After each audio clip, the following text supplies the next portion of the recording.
Alright guys, what is going on? Welcome back to the channel.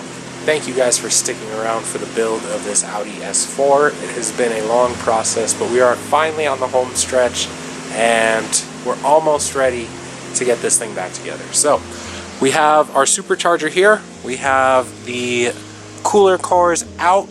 I went ahead and cleaned the inside. It was all full of oil and coolant and just disgusting inside. This one had a leak, was definitely burning coolant on this side. This side, it actually looks perfect. Let me show you guys what the coolers look like real quick. All right, so I was mistaken. I thought these things were trashed. This one is the driver's side cooler, and it is actually in perfect shape, minus being burned.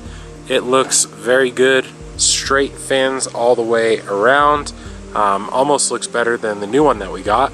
However, we come to the passenger side cooler and we've got some bends, and then on the bottom here, this is actually where it was seeping out coolant, and the coolant was actually solidified.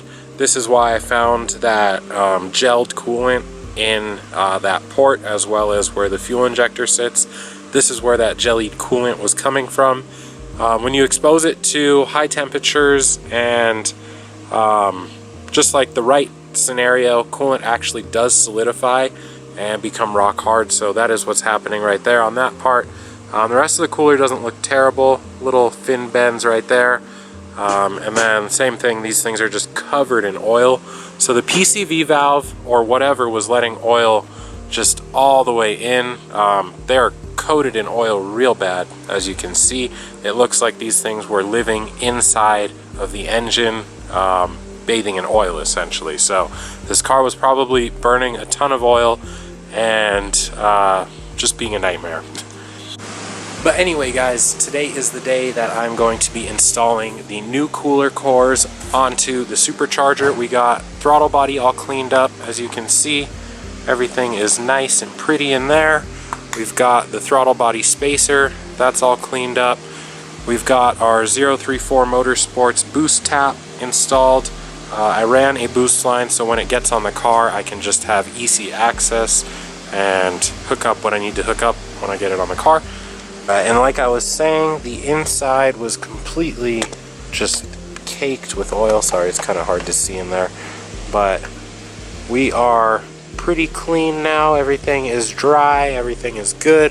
Hopefully, I think that's the map sensor right there. Hopefully that is still okay. We came around to the inlet where the throttle body sits, cleaned inside there as well, as you can see. No more carbon, no more crap in there. Hopefully that sensor is still okay.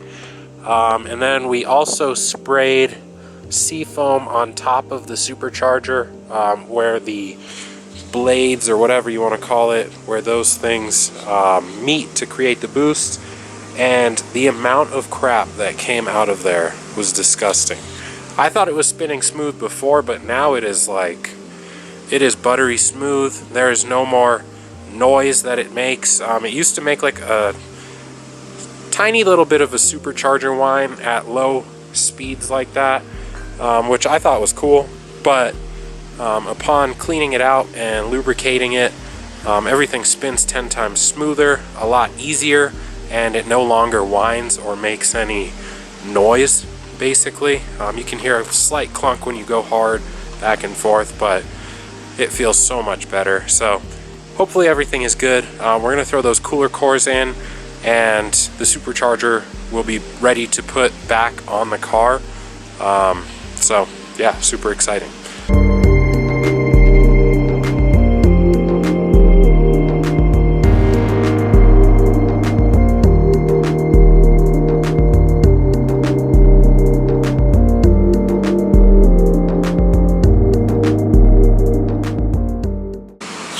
Alright, so that first one was a little bit of a hassle. Now I know to lube up all of the rubber surfaces on the cooler, and also this O-ring that goes right there. Just get everything all lubed up real nice, and it'll probably slide in a lot easier. So I'm going to do that this next time. Alright guys, so I got the supercharger all back together. We have new coolers in, we've got the lines attached. We have the boost tap installed on the top. We've got throttle body cleaned and installed. We've got the supercharger cleaned and spinning nice as ever. No noise whatsoever, no crazy slop. It does have that little bit right there, but it feels really good compared to what it did feel like. And this is everything that came out of the supercharger, which I don't think is a good thing. So here, get this because I don't want to get my hand dirty. But that is like sludge. That is disgusting. So that is everything that came out of the supercharger.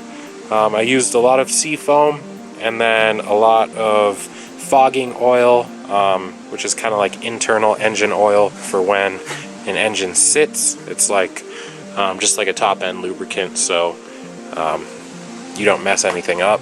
But that is disgusting. Hopefully the supercharger is still okay.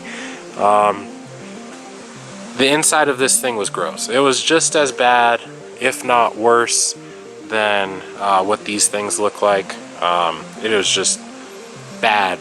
And I'm sure the blades, or whatever you want to call them,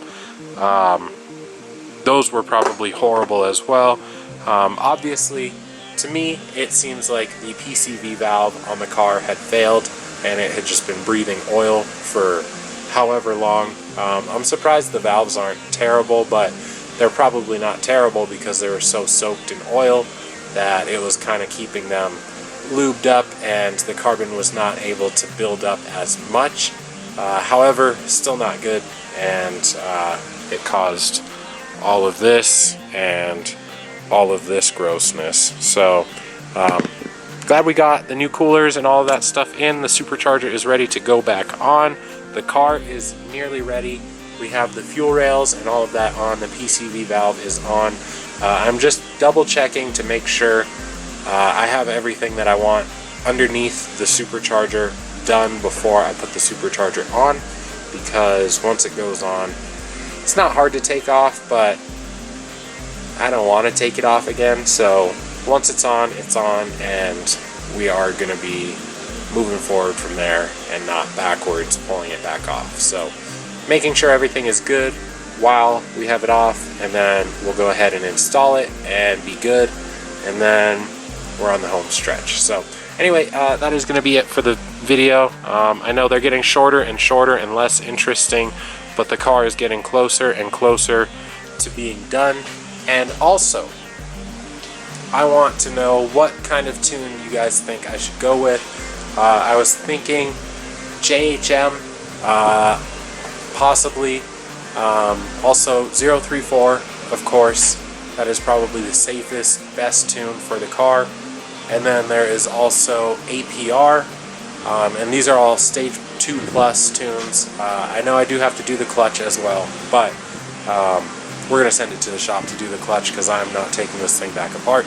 But anyway, so JHM, 034, or APR tune, they're all stage 2 plus E40 tunes, or stage 2 E40 tunes, whatever. Let me know in the comments what you guys think we should go with for the car. JHM is by far the cheapest. 034 I think is the most expensive, but probably the best. Although I hear really good things about the JHM power, so I don't know. Help me decide in the comments what you guys think would be good, what fueling we should go with. I'm pretty set on the E40, but 100 octane, 104, 93, or 91 is all doable. So let me know what you guys think. E40 probably seems like a no-brainer, but let me know in the comments. And thank you guys for watching the video, and we will see you on the next one.